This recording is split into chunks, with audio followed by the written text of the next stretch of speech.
Communicate with me. Good morning and welcome to Radio Friends on Tuesday, June the 3rd. And I've got my friend over here, ANDREA Shelton. How are you? Good to have you here, ANDREA.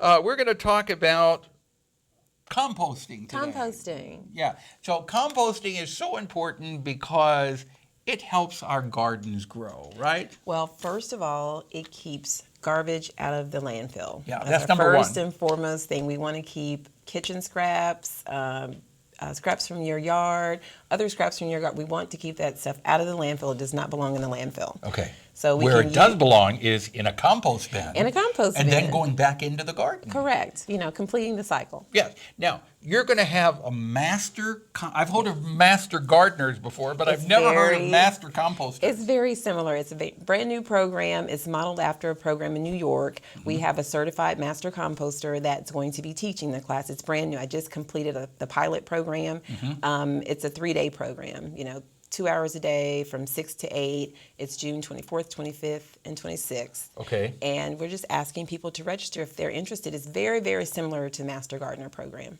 Is there a cost? There's no cost. It's free of charge. Oh my. Yes. Okay. So you can be a part of the master composting program, and you can become a master composter. Correct. And you'll receive certification from the City of Columbia, and the only obligation that the master composter has is to give a certain number of volunteer hours to the city itself, promoting and supporting our composting Okay, programs. so that's the pay. That's the pay. That's the paying. That's the cost. You give a little bit back. Your time is the cost. Yeah, Yes. that's wonderful. It is. It's great. So when's the program again? June 24th, 25th, and 26th. Now, in subsequent years, it's going to be a little earlier in the season, but we just completed the pilot program, so we wanted to make sure it was ready to go. People need to sign up ahead of time. Yes, call me. Yeah, what's your number? 874-6271. 874-6271. And if she doesn't answer... Or you can email me. You can email. Email would be better, but give her a call. If she doesn't answer... she'll call you back. I'll call you back. I'm the only one you don't call back. That is not true. You stop. Okay. Get me in trouble. You're my friend. 874-6271, Yes. and you can sign up for the Master Composting Program. It's really very interesting. We had a select group of 10 people that completed the pilot program. They had a lot of input, and so we've really tailored the program to be really easy and simple for our citizens. Okay. All right. And it's 2 hours, right? 2 hours. That's Not a lot of time. No. Thank you, ANDREA. It's always a pleasure to have you Thank you for here. having me. You're fun to. She's fun to talk with. Are you going to be at the program? Oh, absolutely. Oh, good. I teach a little small part of the class. You do? Yeah, just and to the teach. 8x10 glossies will be available? I do not. Those aren't of any interest to anyone anymore. Okay, if you go to the program, ask her where her 8x10 glossies are. All right. Hey, we go back about that frost that you said there wasn't going to be a frost. Paul, don't do that to me. Yeah.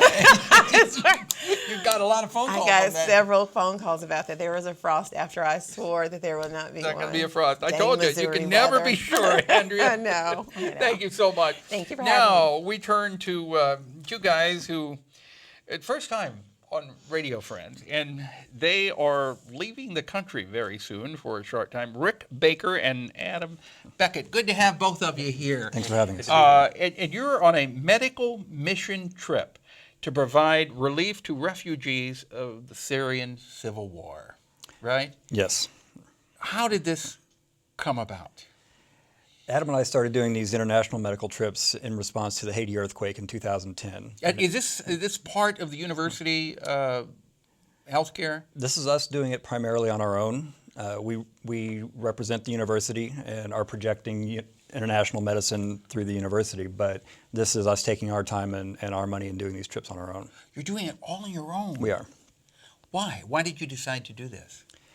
For me, it's what I got into medicine for, is to put myself out there and take care of somebody else. And in these situations where we go internationally, it's a non-cynical healthcare environment. These people want the help, they appreciate the help, they need the help. And that's something that we really respond to and enjoy getting back out in the field and doing. Have both of you done this before?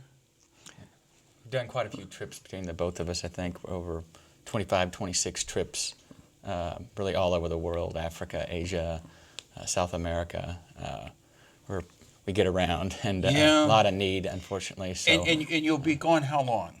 About 11th through the 23rd.